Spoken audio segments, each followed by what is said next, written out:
January 15, 1966 coup. Who carried out the coup and for what reasons? Thank you for giving me this opportunity to try and enlighten people on this coup that seems to be at the center of subsequent problems in Nigeria.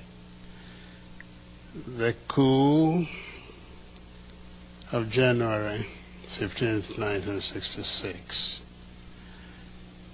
was actually led by Major Ifajuna, and he commanded the activities in the south, and Zogo, another major, coordinated the northern side of it from Kaduna. The reason for the coup, if you remember, Nigeria became independent in 1960. We had a government, a quasi-Westminster type government with a parliament and a ceremonial president, reflecting, as it were, the Queen of Great Britain. That was Dr. Nnamdi Azikiwe, and Tafawa Balewa was the president from the north. Now, the real problem with Nigeria has always been the imbalance of the federation that is and was known as Nigeria. I remember when I was at school, I was taught that the great thing about a federation was that no federating unit should ever be preponderant over the others. As it happened, the Nigerian Federation, when it was created, was given down to Nigerians from London. And that federation contained the imbalance of the North being preponderant, in fact, over the two other sides, the West and the East. And this created, right from the first day, a certain degree of friction. The North could dictate, and the South, whichever part of the South, could just complain if it's not in accord with what the North wished. The first few years of independence were not too bad, but there were a lot of unfulfilled ambitions of the Nigerians, because in those days we thought that once you got independence, you were free and everything worked, and you joined the higher league of nations internationally, discussing what went on. In fact, to Nigerians it looked as though, and indeed they tended to show, that independence in itself was the achievement. Now Nigeria was free, us were a member of the world. Instead of looking upon it as the beginning of our journey to nationhood. And I say this, and I want to underscore it. Nigeria was not, has never been a nation. We had the aspiration, hopes that Nigeria one day would become a nation. And that has been elusive up till today. The reason being that, most unfortunately, the powers in Nigeria were concentrated in the hands of the North, which was preponderant, and wrongly so. At independence, we hoped we would be able, in fact, the three leaders of the country had different notions of independence. There was the actual leader of the struggle for independence, Dr. Nnamdi Azikiwe, who rightly thought that independence now created, as it were, a beginning, but that we were already a nation and we were now finding our positions in his own philosophical, political beliefs in Pan-Africanism. So we just had to move into the broad continental alliance. The North, under the Sardana of Sokoto, whose agent was the Prime Minister Tafawa Balewa, felt that the Nigerian nation one had to tread very slowly, because he saw and they saw a great deal of inequities in Nigeria, and perhaps the most important then was the level of education between the North and the South. And therefore that affected, of course, the position of the North, or Northerners, in the bureaucracy of Nigeria. The Sardana and the people of the North got down to trying to build up the North, taking everything they could from the Federation to build up the North to a position in their minds of equality between themselves intellectually and the rest of Nigeria. The West, under Chief Obafemi Awolowo, thought likewise and took the position of consolidating the West so as to ensure that at a given time the West would then emerge superior to either the North or the East. Again, let me go back to the problem of the East. The East entered independence having accepted that the nation was already there. Naturally, the concept of nationhood implied a great deal of sacrifice by the East at all points. First sacrifice, the non-emergence of Dr. Azikiwe as the first executive leader of Nigeria. He vacated the place. He made the sacrifice so that the North could be accommodated. Second, very simple. During the constitutional conferences, independence was offered Nigeria before 1960. But to be able to accommodate the North, that Dr. Azikiwe believed was already part of a nation, we got this rather odd situation where a nationalist refused independence to wait for the North, and so on. Yet, your question, sir, was the question of the reason for the coup. So let me go into it. The teething problems of Nigeria after 1960, the independence, manifested itself in a number of ways.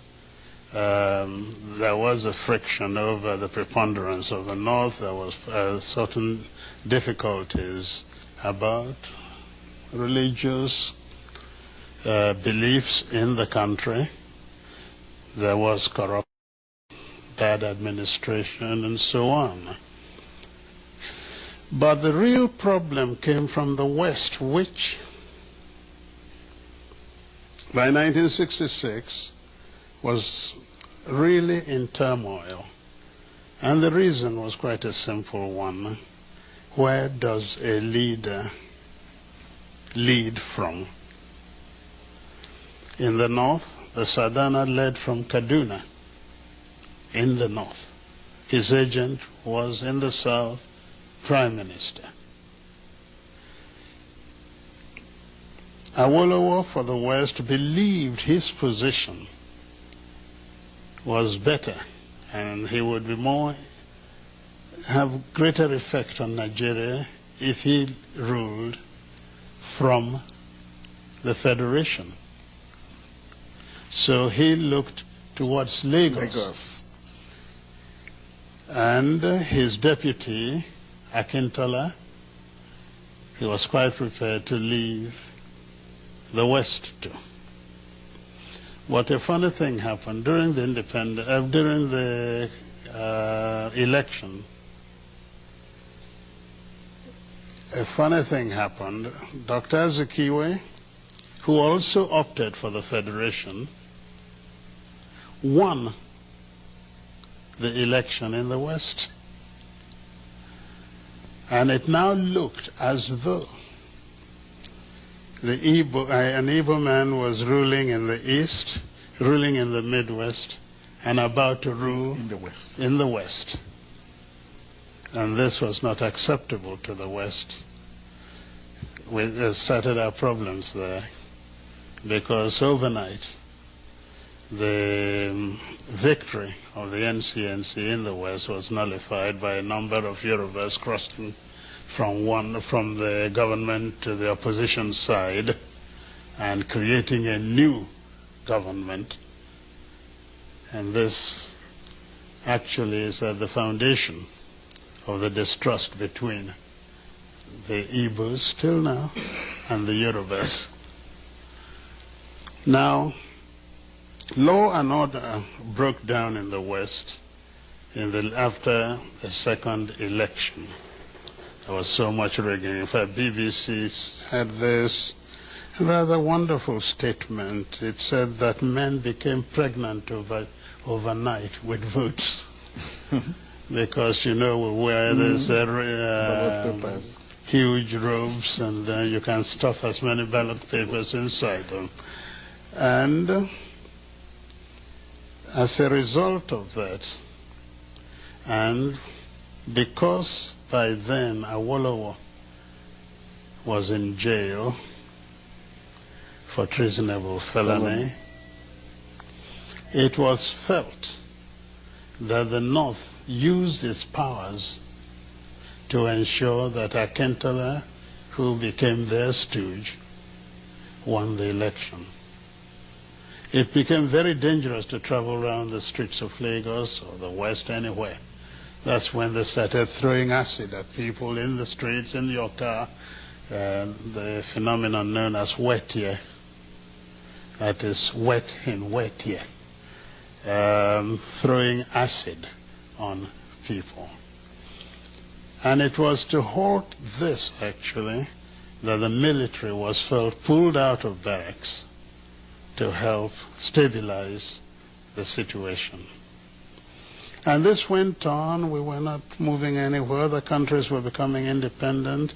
We were seeing Julius Nyerere creating personality in Africa, Nkrumah there, and so on. Nigeria is big, and with all the promise of independence, was clearly doing nothing. It was then that a group of young officers. Now let's get it straight. The young officers had within Igbos, Yorubas, and Hausas. The way the Nigerian army was structured, you could not escape a preponderance of Igbo officers. And these were at the middle level because they were essentially majors. By then I was a lieutenant colonel, so I wasn't part of it. I was then commanding a battalion in Kano. The coup ostensibly, because I've later found out that the whole aim of the coup was to halt this apparent drift in Nigeria. But significantly, you know what they wanted to do? To create a presidential commission of army officers as a safeguard to the people who would guard the nation and hand over government to Chief Obafemi Awolowo. The idea was to release him from prison, make him prime minister, and in the hope that Nigeria would become a better place. That is actually how. So it was really the Yorubas and their leader that were going to benefit. Oh, absolutely. From the coup, not the insinuation that he was an Igbo coup. No, certainly not. Okay. Certainly. Your Excellency, we have And not only that, and I think because a lot of things have been said about this. Yes. Who actually halted the coup? Aguiyi Ironsi in Lagos, an Igbo. Emeka Odumegwu Ojukwu in Kano, an Igbo. The Igbos halted the coup. How can it be at the same time an Igbo coup halted by Igbos? There's something odd about that. Thank you, Your Excellency. The next question is, on May 29th, July 29th, September 29th, 1966, genocide was committed against the Igbos. Will you let the world, through this medium, know the extent of this genocide? We know you established the Onyuke Commission that looked into these genocidal acts. What were his findings, some of them that you can let the world know? Well, that's no doubt. I mean, the findings, the report. Okay, the report. The report is available, can be bought by anyone. It's been circulated all over Nigeria.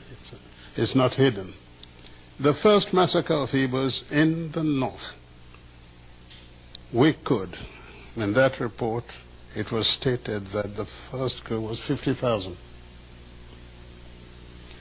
Then, later in the same year, the universal massacre that took place across the whole of Nigeria, including the north and parts of the west,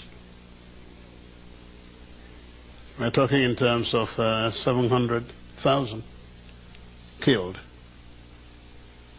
So if it's figures we're looking into, certainly they were very heavy.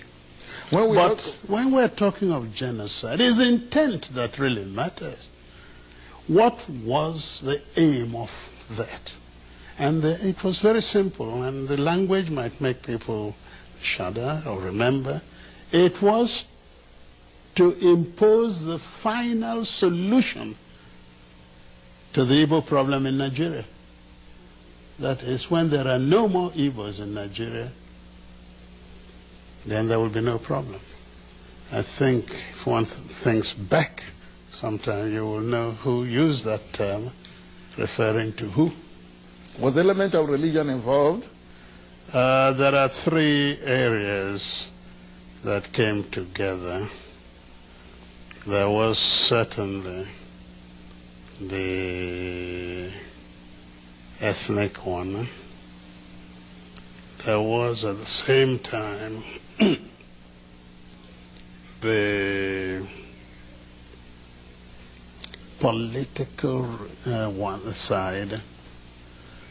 And when I say political, that is the search for power in the Federation. And certainly the third was religious. The North used Islam. Almost the same sort of thing that we're witnessing in Europe today. Might you take this opportunity to state very clearly the solidarity of Ndibo, that is the Igbo people, with the United States government in the events of September 11th. Naturally, we feel with America, and I am personally proud of our solidarity. All we say is this is an extension of that for which we have suffered, are suffering, and will continue to suffer if the world does not come to our aid.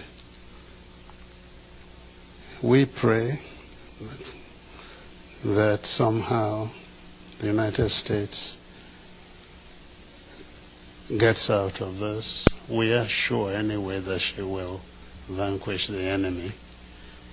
But I would like her also to remember that in her pain we showed solidarity.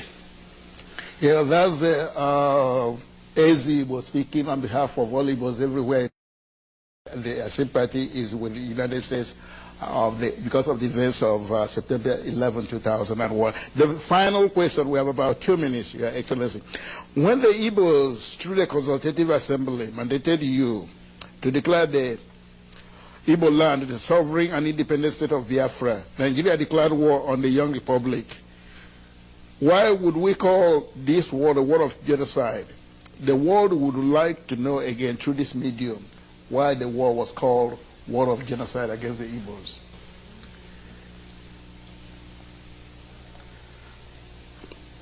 The word genocide is so large in its meaning that even when you're staring it in the face, very often you hesitate about using the term. But actually the Biafran problem was nothing except being genocidal. There was no distinction. The mere fact that you were an Easterner in those days labeled you fit only for one thing: death, and death at the hands of the Nigerian authorities. The Igbos and their associates were killed in practically every village in northern Nigeria.